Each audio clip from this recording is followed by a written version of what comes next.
So, in our last video, we went through everything up to this point. Last time, white played knight to f3 and then knight to c2. However, this time, we're diving into a different move, knight bd2.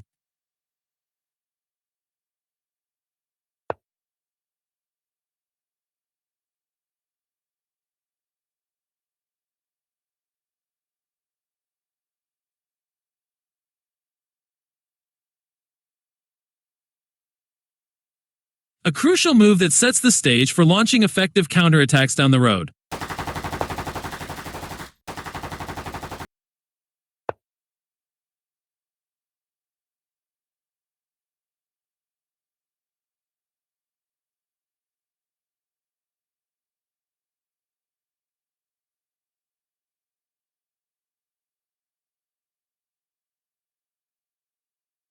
You also have the option to play bishop e3 here, and it's just as viable.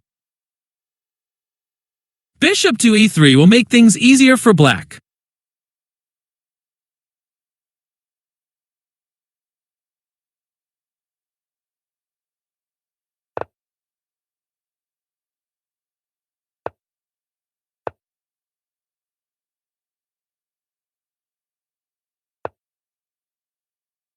Bishop to h4 prevents the black knight from reaching f6, unlike with bishop e3. If the black knight does manage to get to f6, we can follow up with knight to e4.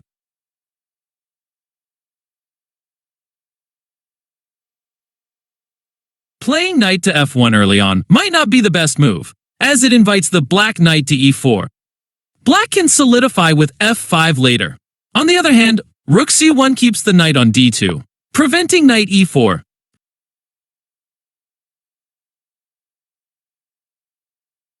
Here, we have a fantastic move, b6, followed by bishop b7, which gives us more control over the light-colored squares. The knight is heading to g4 to eliminate the defender in front of the king.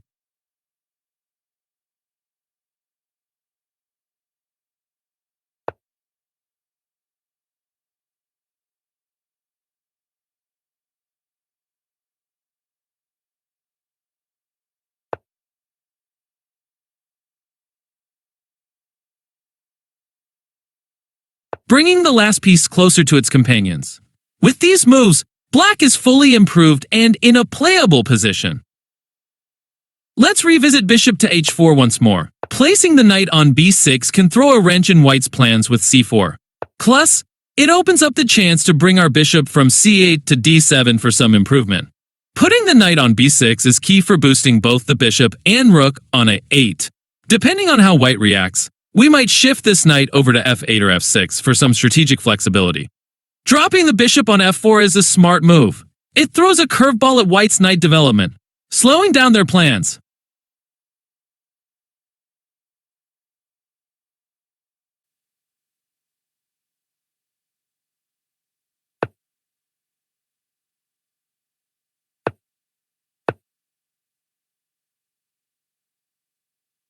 Thinking of b3 as another option, it opens up the possibility for playing a 4.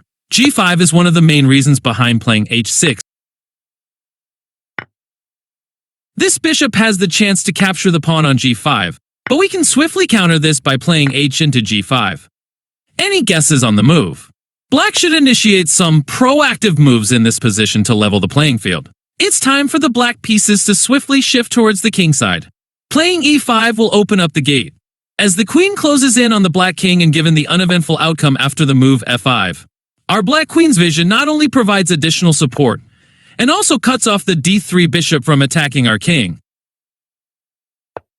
Our response would be to play e4, solidifying our position. Once again, repetition seems to be the only way for white to escape from this situation. Rook e3 is an interesting attempt here. However, we still proceed with e4 to unleash the d6 bishop. This position is entirely playable. Black has a narrow path to achieve a draw. For instance, playing knight df3 will enable us to execute e4, and following that, there's nothing better than forcing a repetition.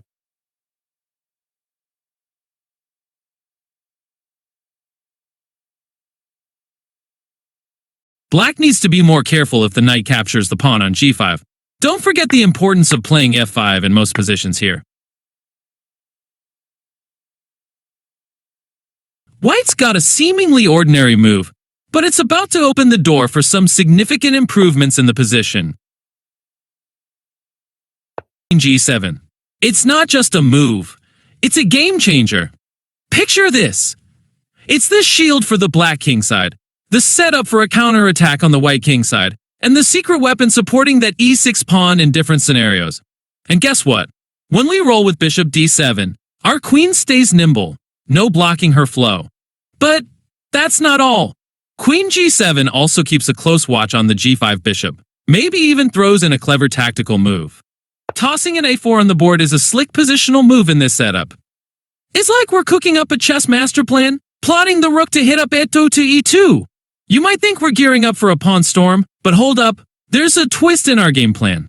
a4, it's the game changer, making a big impact on our chessboard strategy. Now, the move a5 is executed with the intention of strategically creating weaknesses on the light-colored squares. This deliberate maneuver aims to exploit potential vulnerabilities and impose a structured disruption on the board. The move knight c8 appears to result in a notably passive position for black. The strategic plan is to subsequently redeploy this knight to f5 following the move f4. This aims to reinvigorate the piece and contribute to a more dynamic and active position for the black side.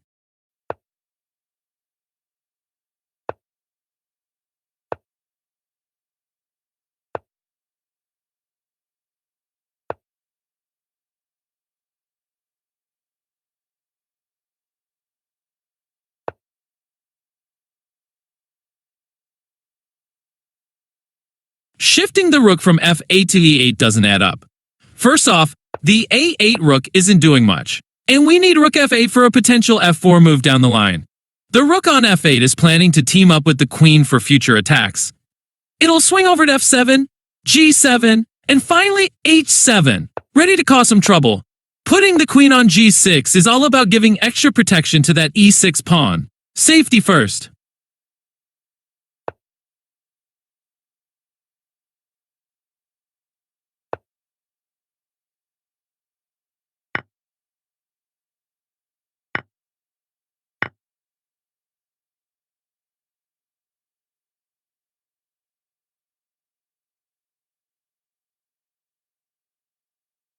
Queen d2 is a smart move, aiming to swap bishops. Like I mentioned before, we played f4 to put the brakes on any ideas involving bishop f4.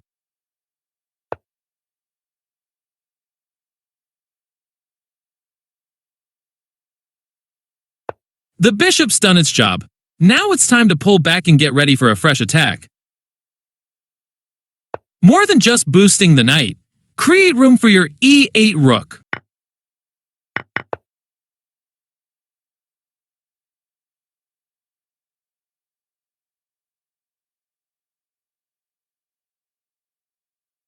The f8 rook can't pull off the same move. White will gain a move advantage after knight g5.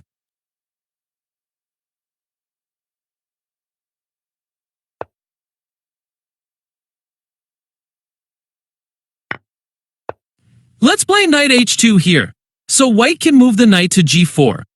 This move helps white dominate the dark squares and puts a halt to any potential attacks on the g-file. It frees the queen from the pin and opens up room for our rook on the g-file. Watch out for a tactical threat too, like knight into d4.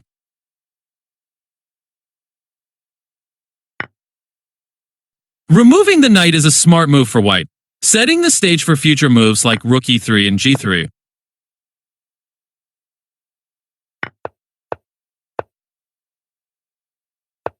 Watch out for queen g5. It threatens a well-timed d5. If we go for an early rook e3, it pressures a queen trade after f4. That's why the queen moved to d3 instead.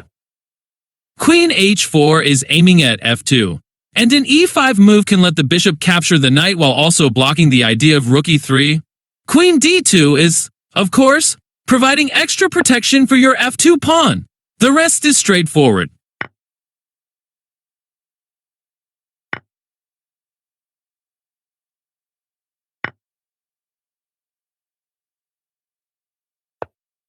We've discussed knight bd2. Stay tuned for deeper variations and more moves coming up shortly.